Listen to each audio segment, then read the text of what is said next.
Hello everyone, and welcome to yet another exciting live session hosted by AI Planet. We are thrilled to have you join us today for what promises to be an incredibly insightful and informative session. Today, we have the privilege of introducing our esteemed speaker, Ashmi Banerjee. Ashmi is a doctoral researcher and chair of connected mobility at the Technical University of Munich, a Google developer expert in machine learning, and a prominent advocate for diversity in STEM. Her groundbreaking research focuses on recommender systems and human computer interaction, and she has been recognized globally for her contributions, including being named one of the 100 technologists to watch in 2023. In today's session, Ashmi will guide us through the application of large language models to recommender systems. We'll dive into various approaches for integrating LLMs into recommendation engines, best practices for evaluation, and real world case studies. We hope many of you have your MongoDB Atlas credentials ready and your Hugging Face token handy, as mentioned yesterday. So we can delve right into the exciting parts today. Without further ado, let's welcome Ashmi Banerjee. Yeah. Thank you so much, Shivaya, for the lovely introduction. I'm very happy to be here. And yeah, so let's get started. As already mentioned to Shivaya before, I would be very happy to answer all your questions, but it would be great if we could do it after the talk. Yeah, and then feel free to ask me any questions that you might have. And this is a beginner-friendly talk, so mainly focused at people who are getting started and not so much for people who already have a very good or a solid background in LLMs or recsys or both. Yeah, so let's get started. I'll try to present. Okay, present, share screen. Okay, so I hope I'm sharing the right screen. Yes, you should be able to see my screen, right? The slides? Yes. Right. Okay, perfect. So yeah, let's get started. I will be talking about applying recommender systems, applying LLMs to recommender systems, like different approaches in the first half of the talk. And the second half of the talk will be a bit more hands-on, where we will see how to build a simple RAG or a naive RAG, which is a retrieval augmented generation. Don't get scared. I will explain everything later. How we can use that using open source, like build that using open source technologies, and we can use it for our use case for travel recommendations. Okay, so a little introduction about me. I mean, I don't think I have to spend too much time on the slide here because Shivaya already did a great job. So yeah, I'm Ashmi, and I am a PhD candidate at TU Munich, and I am also a developer expert and a women Technical ambassador. Yeah, and besides that, I really like to travel and also very active in outdoor activities and sports. So this is what I was thinking about the agenda. So in the part one, it's a bit more theoretical or not so hands-on, I would say. So the idea is to give you an introduction to applying LLMs to recommender systems. So we will start with an introduction to recommender systems, LLMs, and also like LLMs for recsys.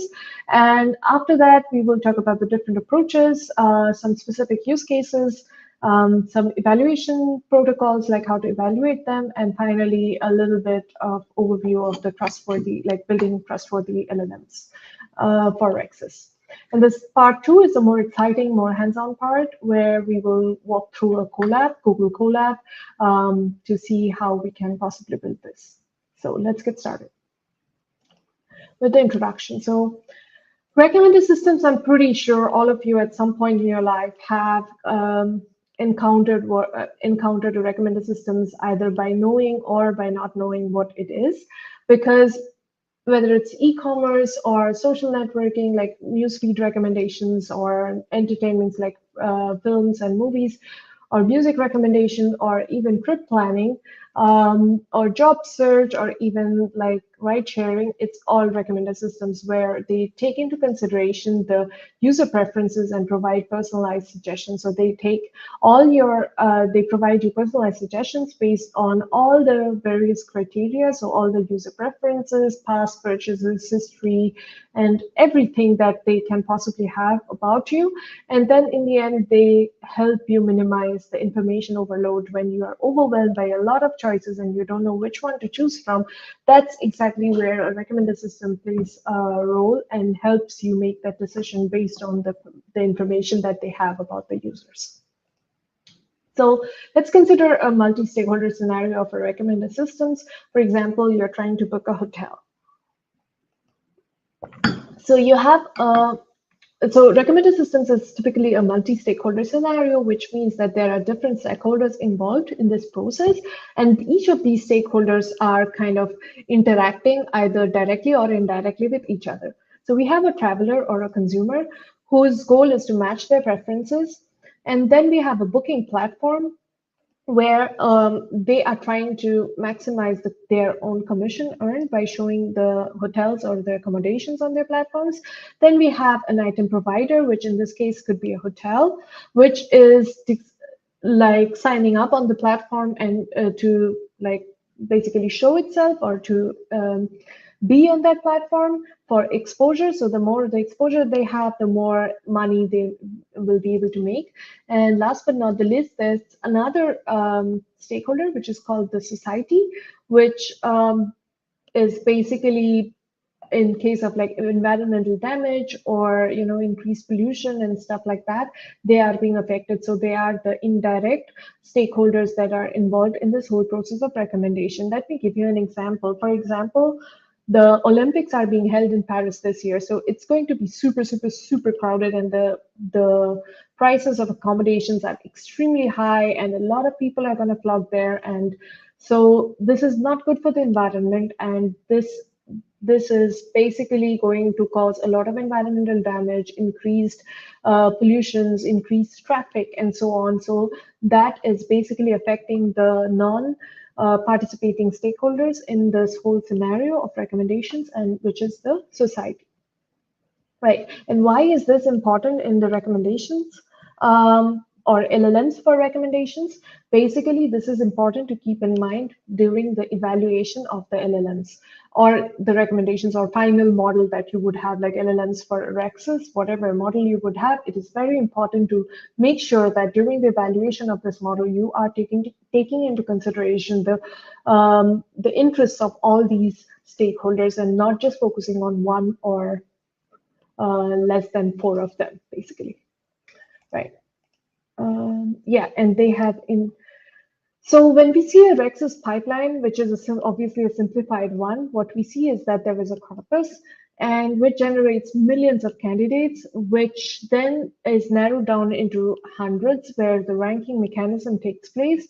And finally, the ranking is then basically done into dozens, and finally you have the ranked list of recommendations. So you start with millions and you end up with dozens, and it is more like a narrowing down pipeline, and this is exactly what a recommender system does. Now, talking about LLMs, so we have enough introduction about recommender systems. Talking about LLMs, so LLMs are basically transformer models that process and generate the text. So I guess everyone now knows. So it's kind of more like a next token predictor. And they have been pre-trained on massive, massive, massive amounts of data, and they can be fine-tuned on specific. So if you have a specific need or a specific domain for which you need to train your data, then you can use the LLMs as well or fine-tune them. And as I said, like they are trained on massive amounts of data. That's why it's called large. And and I mean, some examples would be, I guess this is not unknown to most people here. So it would be like ChatGPT, Llama, Gemini, Gemma, and so on. So now the question comes is why LLMs? Why do we need LLMs for recsys? The first thing is to generalize so recsys data. Recsys, usually building a recommender systems requires millions, as I showed you in the previous slide, it requires millions and billions of data, user data basically, because otherwise you are not able to estimate the user preferences or the user choices ultimately required for the recommendations. And but then if you're using LLMs, since they have been pre-trained on massive amounts of data and sometimes even the whole web, then they have seen a lot. So it is easier for them to make an estimation. It is easier for them to make generalization about the unseen content that you might need for your recommendations. Therefore, the zero-shot or few-shot recommendation capabilities are much better, and they also address the problem in recommender systems, which is data sparsity. The other thing is that LLMs are very good at providing explanations for the generated recommendations, because that's what they do, because their job is to predict the next token. So if you can use this to build systems which are much better in terms of interpretability and accountability. So usually when we build recommender systems, what happens is that it often behaves as a black box, and it's super hard to deduce the reasons why a system is recommending the stuff that it is recommending. And in this case, if you're using an LLM, it becomes easier to interpret the reasons. And obviously, it allows for a more personalized and context-aware recommendations. And then this basically leads to more user engagement and satisfaction. Right. Now that we know like what are LLMs, what are recommender systems, and why do we need LLMs for recommender systems, let's see the different ways in which these LLMs can be applied to the recommender systems, and also specific use cases of using ChatGPT as a recommender system. So the typical recommendation tasks include like top-end prediction. So if you have like the user preferences and you ask them to predict you give them the user purchase history, and ask them to predict the next N items that the user is interested in purchasing. And this can be done by feeding ChatGPT a suitable prompt. As you can see here, like a user recently bought the following items. Based on this purchase history, recommend the 5 items that the user might be interested in afterwards. And then ChatGPT or whichever LLM you want to use, they generate some response, right? Another typical recommendation task is more on the prediction side, is ratings prediction. So very similar to the previous one, they say that, okay, user has rated this item with this rating and this item with that rating and so on. This is like a purchase history or the rating history of the user. Now, based on this, what do you think the user will rate this item, or right? So as you can see here, like these are the ratings of the different items. So what do you think would the user rate a pair of Bluetooth headphones on a scale of 1 to 10? And this is actually what I fed to ChatGPT, and these are the results that I got from ChatGPT. So it's pretty decent, I would say, at least based on this much. The next part is the generation task, which is like explanation generation. So you give it some information and say, why do you think it is recommended? So a new book, Lord of the Ring, is recommended to a user who already likes blah, blah, blah.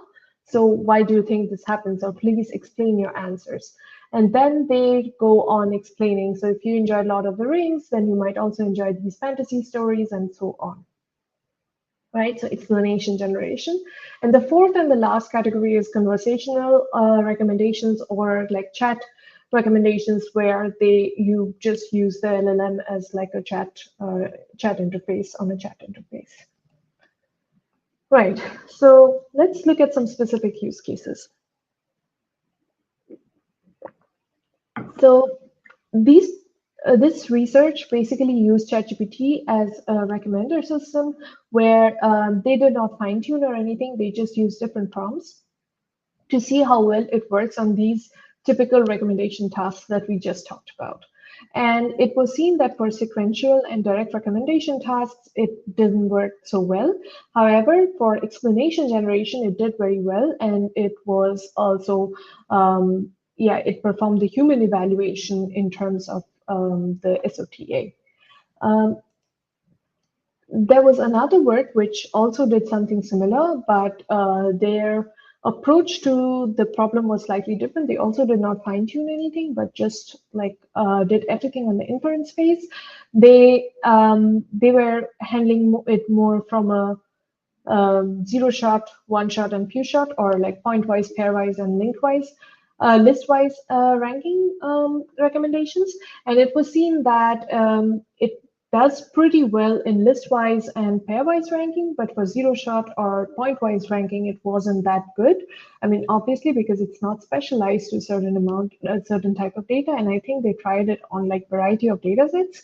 And then again, their outcome was that it is very promising when it comes to generating explanations, but not so much when it is like zero shot or point-wise similarity. Right. There's another popular paradigm, which is the P5 recommendation algorithm, which is a unified framework, like all in one place. They use the T5 model to build this framework, and it is more of an encoder-decoder transformer model, which takes in textual inputs and produces text target outputs. The idea is that it does all of these things, and there is a model in which it has been trained on these data and personalized prompts and stuff. And then it has been seen to achieve like very good zero-shot capabilities, and also so basically can generalize very well to personalized prompts and also new items. Right.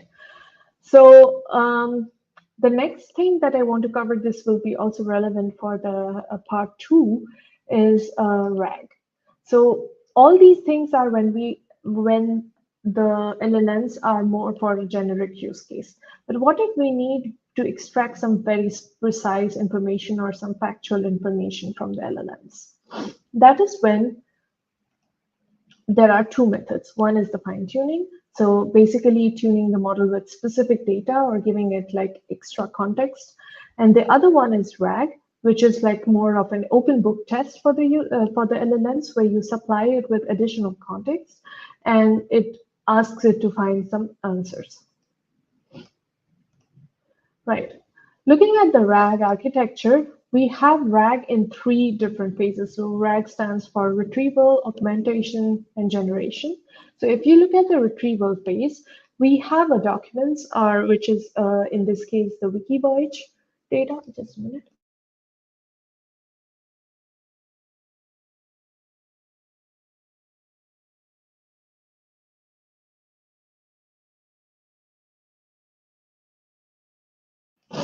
Sorry.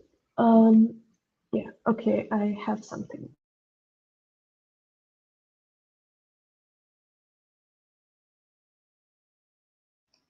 Sorry. So yeah, here you have like the documents or the wiki voyage dataset. So the whole use case for this particular RAG architecture is that it will be able to predict European travel cities or travel destinations. European cities are travel destinations, so it's more like a travel bot kind of. So you feed it with some wiki voyage data abstract. So you have a list of cities, you have their latitude, longitude, and some small description of each city, and you feed that into an embedding model. So an embedding model is nothing but like a model which, when you feed it some text, it generates some vectors. Because obviously a model does not understand the text, and you need to feed it some numbers, and this is the job of the embedding model or the embeddings to generate the embedding model to generate these numbers that the model can finally understand. And all these data, they are stored in a knowledge base as a vector database. The advantage of using a vector database is that you can do similarity search. So if you use a normal database, it has to be like a fully matching search or not. But if you use a vector database, you can do similarity search. Okay, these are the most similar documents. Even if there is not 100% match, you can return the similar documents or the most similar ones. The next part is the user query, so which is also fed to the embedding models, and you get the user embeddings. And now you compare the user embeddings with the embeddings in the knowledge base and see like which are the most common, most similar ones, and you get the top K. I mean, it can differ from case to case, how many you want, and you get the top K most similar documents, which are then your context. And this context is then appended to your prompt, to your original prompt or your original user query, and then you get your final prompt. And this final prompt is then fed to the LLM in the inference phase, and then you finally get your model response. This is exactly how a naive RAG works. It's very simple, very easy to understand, and yeah, but it works pretty well when you have the right data and the right models. So one question that often keeps coming is, what's the difference between RAG and fine-tuning? So it entirely depends on your use case, what you have or what you would like to achieve. So RAG is when you want to have an application which is factually correct, and you have a database which keeps changing. Because if you have I remember that at some point when I was asking ChatGPT, like, who is the current, I don't know, like some current affairs thing, it often would say that, no, I have been trained on data only until 2021. So I cannot tell you stuff that has happened afterwards, or it would just hallucinate or just give out like random answers. So it is important to know that what your use case is, and if you have something that requires you to have a factually updating thing, then obviously RAG helps, because then you can just append the additional context to your prompt and then feed it to the model. However, if you have like a more static application which doesn't matter or the facts do not change with time, then obviously you can go for a fine-tuned model or just a model in the with prompt changes in the prompt. RAG obviously demands an external data source, which may or may not be more expensive. And fine-tuning, on the other hand, requires some domain-specific labeled data. And it works like a black box often, because you don't really know why the model gives you the results that it does, or it gives you. And on the other hand, for RAG, it's easy to trace back to the model's response and see like basically why it behaves the way it behaves, and probably also to account for its transparency and stuff. So talking about the evaluation, so we have, sorry, I have a little bit of allergy, and I mean, yeah, it just got worse because like pollen allergy. So the evaluation protocols, when it comes to, we have like two distinct ways of evaluating an LLM, or like an LLMs for recsys system. So you have on one hand, we have the recsys evaluation, or the traditional recsys evaluation, and the other hand, we have the LLMs evaluation, or the generation evaluation. So for the recommendations, we have like an online or a user-centric or an offline and a user-centric or online evaluation. For the offline evaluations, we can use different metrics like RMSE, MAE, and so on, or NDCG, precisions, recalls, and stuff for like the top N or ranking recommendations. Whereas for the user-centric ones, we can use something like user studies. We can ask the users to take part in different ranking mechanisms and how well it matches their preferences and so on. And also like A/B testing. So when a section of users A is shown a ranked list and a section of user B is shown another ranked list, and then asked different questions based on that. Whereas for the generation part, we also have the standard metrics like blue or rouge. I think pardon me for the pronunciations, my French is very bad. For the text similarity, so they basically check like how different they are from the generated text is from the ground truth, or you have like the best or the most reliable way is the human evaluation. So you evaluate it through a human being.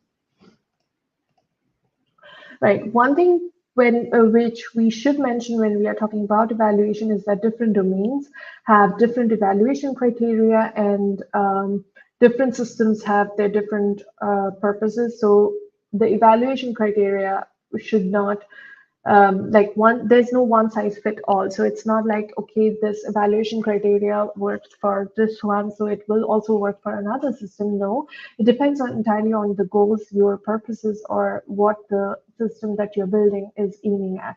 And different stakeholders, as I mentioned in the slide before, so different stakeholders have different goals and perspective, and so it's important to take into consideration the needs and interests of all the stakeholders in this whole process so that none of them is left out and you have a fair system. So now coming to the last part of this thing. So the first part is the hallucination mitigation. So when building the trustworthy LLMs, it's very important that the LLM doesn't hallucinate, so that it does not recommend or generate the non-existent content or facts. Just 1 second.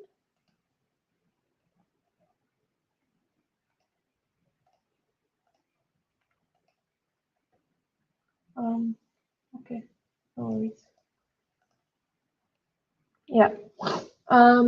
So and then afterwards, the idea is that, and this is exactly a particular use case where we can employ factual knowledge or knowledge graphs or RAGs, and to mitigate the hallucination of the LLMs. Right. And because this can be a really big threat to society. Say, for example, you want an LLM in the law domain or medical domain, and then it just gives you some random ideas or random answers, which make absolutely no sense. Obviously, this means you are, or you might be in danger. So, for example, I guess there was this thing, as the meme shows, that who won the cup in 2022, and then ChatGPT, you can convince them to say that it was France. So yeah. The other thing, which is, I guess, not only a problem of an LLM, but mostly of all AI, all machine learning models, is that it is susceptible to model biases and fairness issues. So LLMs for recsys are no exceptions to this. There are issues like position bias, where like the most popular thing or the same thing keeps appearing on the same position for a long time, or there can be like popularity bias, where like the popular items keep appearing in the top rank, even if they don't deserve to be there. Or there could be also other fairness issues, like resulting from a combination of different biases. Right. There's also a lot of privacy issues. So sometimes there are concerns regarding trust violations because it requires a lot of data and you don't know really what it has been trained on. And yeah, so there can be a lot of privacy issues as well. So in order to build a trustworthy LLM for recsys, it is important that we take into consideration all these things, because obviously to build a recsys or a recommended systems, it's important that you have user data, and then comes the question of privacy and how much data you will have or how much data you will need. The more you have, the better your system is, but then how much is it compromising with the privacy? So these are often the very important questions that need to be answered. So this actually brings us to the end of the more or less boring part. And now we will start with the hands-on part, or like I will walk you through the Google Colab. Yeah. Okay. So let's get started. Or do we want like a couple of minutes? So what's the?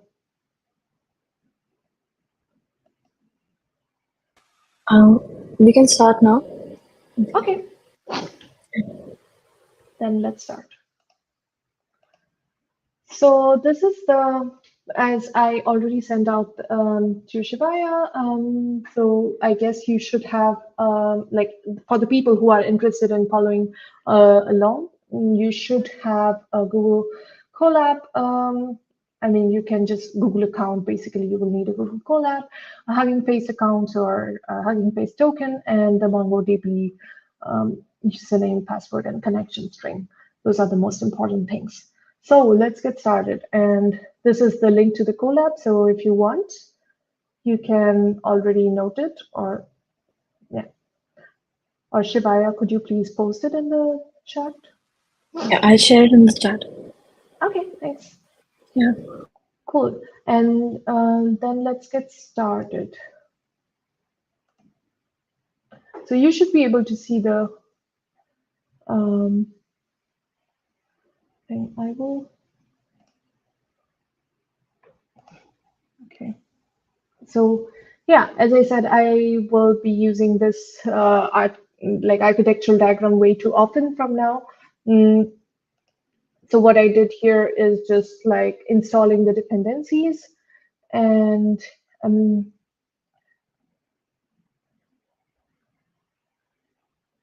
then the next step would be to build the document database. So what we're doing is from Hugging Face database, we are loading this data set. So this is like a Wikivoyage EU city embeddings.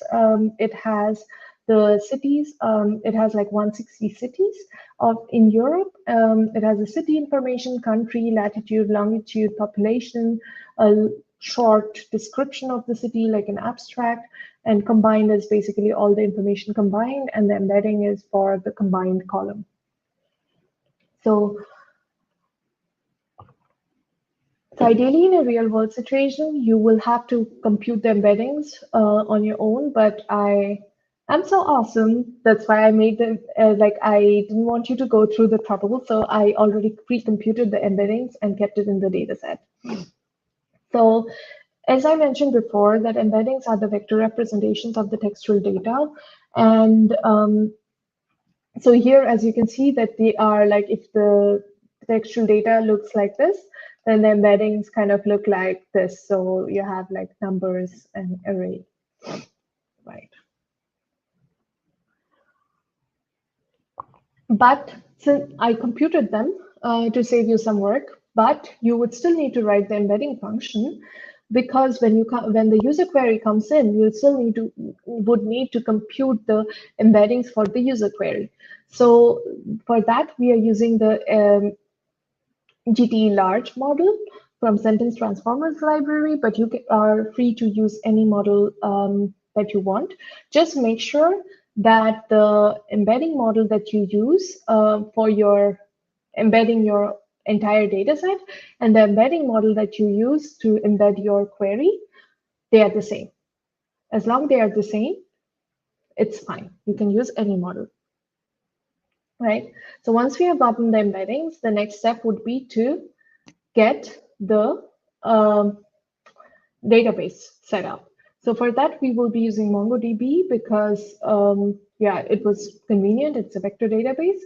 And the idea would be there to, that's why I said that you should create a username password.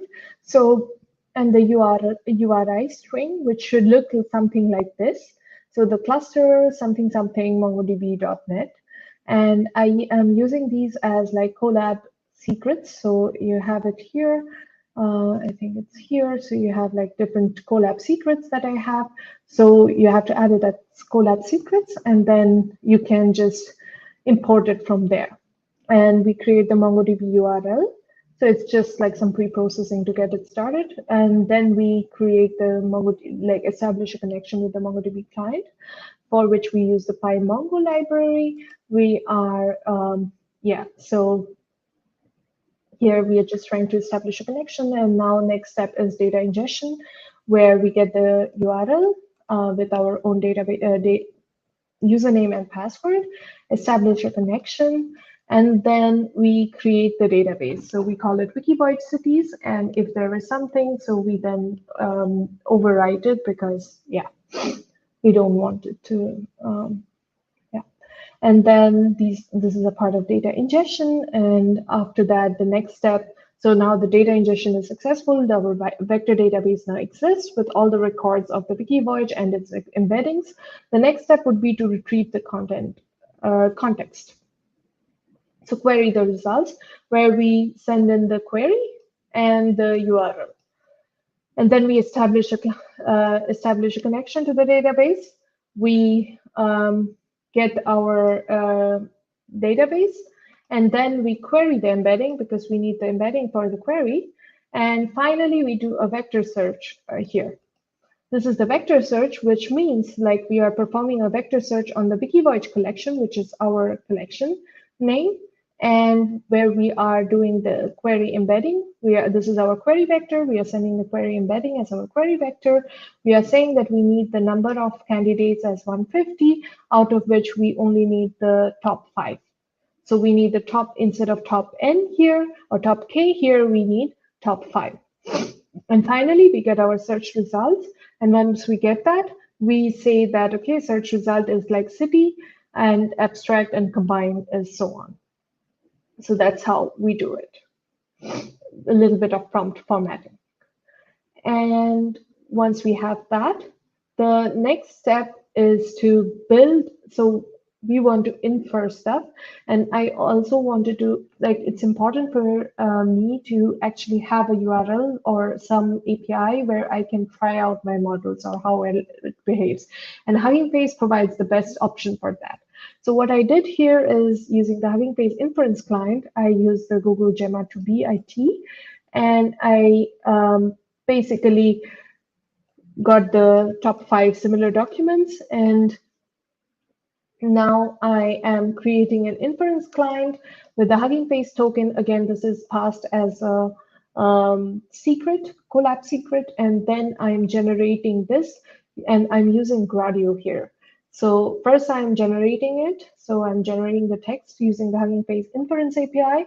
And then the next part would be the Gradio interface. So now that I have my generated text, the idea would be to build an interface where I can try out my model with my own prompts. And for that, okay, there's nothing running now. And the demo looks like this. So if you want, you can try it out. Here, I hope it's gonna work.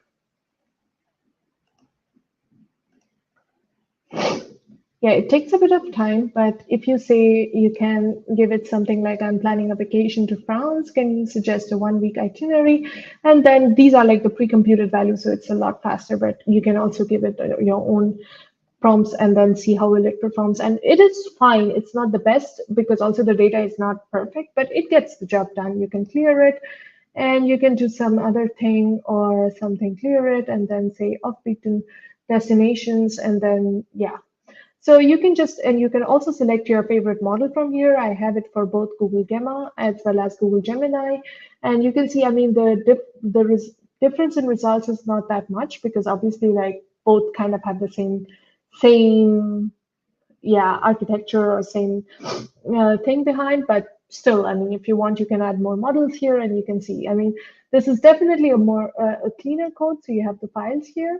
If you want, you can have a look and see whether this is something interesting for you. Right. So yeah, this is once more the link to the Hugging Face spaces that I just showed you. So if you want, you can play around with that. There's the same code that I showed in Colab also available there.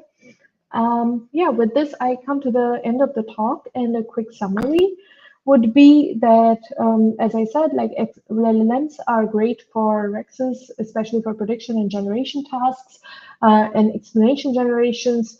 It is extremely promising, and obviously LLMs, they opened up a new era of AI, and yeah, it's just getting started, I would say. So yeah, with this, I come to the end of the talk, and thank you very much for your attention, and it's time for the Q&A. I have summarized all the resources and references that I have used for the talk here, and it would be great if you could also provide me some feedback, like what worked or what worked for you, what worked as a talk, or what you would like to see in my next talk, or something that I could do better. That would be great if you could like fill out the short form or the survey form that I have attached here. So yeah, with this, I am all open to questions now. Thank you. Okay, so we have some questions here. Okay, is LLM and recsys cost efficient? It will depend entirely on what you're trying to do. If you just say LLM and recsys, it's like too vague, I would say. If you are obviously pre-training a model, depending on how much data and what kind of resources you are using, it may or may not be cost efficient, and it might like obviously cost you some stuff.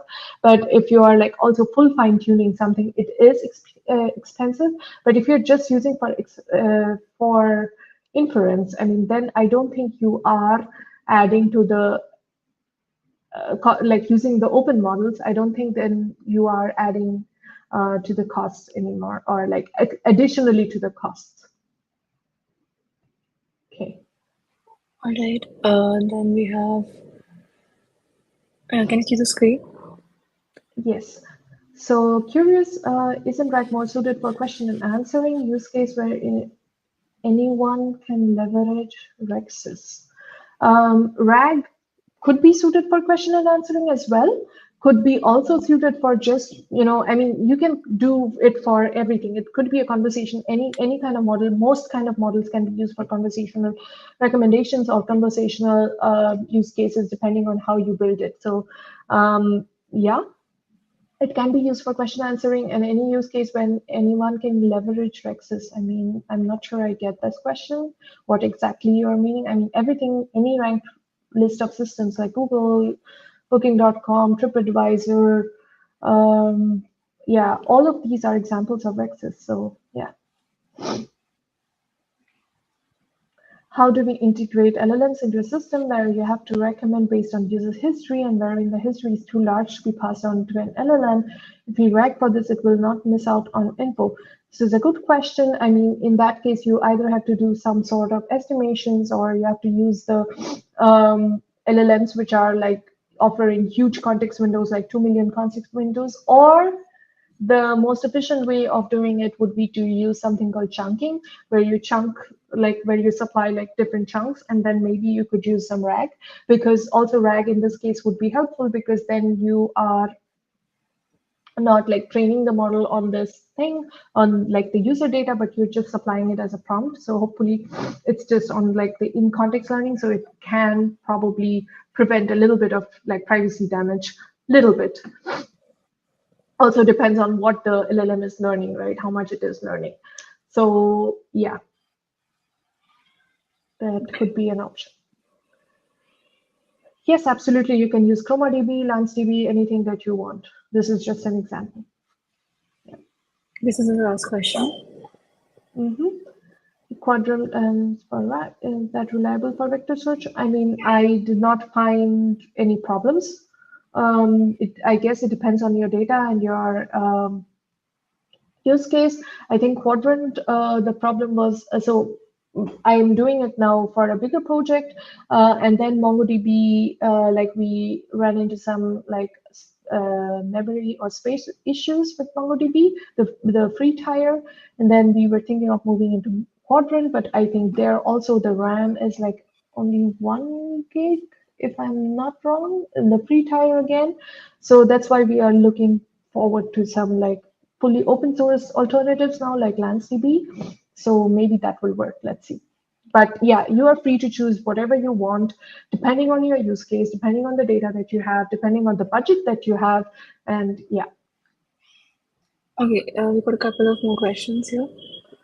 Just wondering, recommending any project ideas with respect to LLMs for recommended systems or anything LLMs that are more relevant from I would say, I mean, I don't have any specific project ideas, and it would entirely depend on your interests and your, like, what you want to do. But I mean, I am personally interested in the travel domain or tourism domain, so I really like building stuff in this domain. And if you find relevant open data sources or things to maybe just start by building like a small tourism recommender system or a travel recommender system, and then keep adding more data sets and like keep refining it, that might be a good starting point. Can we put some kind of weight in order to push product to get? Okay, I'm not sure I understand this question. Could you please add some more context? We also have this. Okay, Quadrant is also, no, I don't think so. Last time I checked, it wasn't, but maybe I'm wrong. I think there is a pre-tier version, but I'm not sure, yeah, if that is fully open source. Following up on my question, if we chunk when we do retrieval,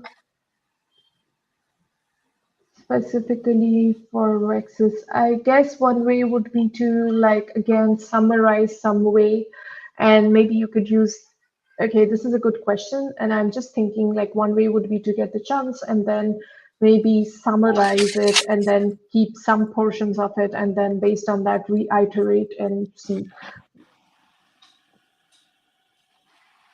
Okay. Okay. So I think that's it for the questions. Thank you very much, Ashmi, for the incredibly insightful session. Your expertise and passion for advancing recommendation technology have truly helped us today. And thank you for answering the questions too. So before we conclude, I'd like to ask if you have any final thoughts or advice for us today. No, thank you very much for inviting me, and I'm very happy to be here and all the lovely questions and all the lovely people. It's great. So yeah, keep up the good work. Thank you. Okay, thank you. And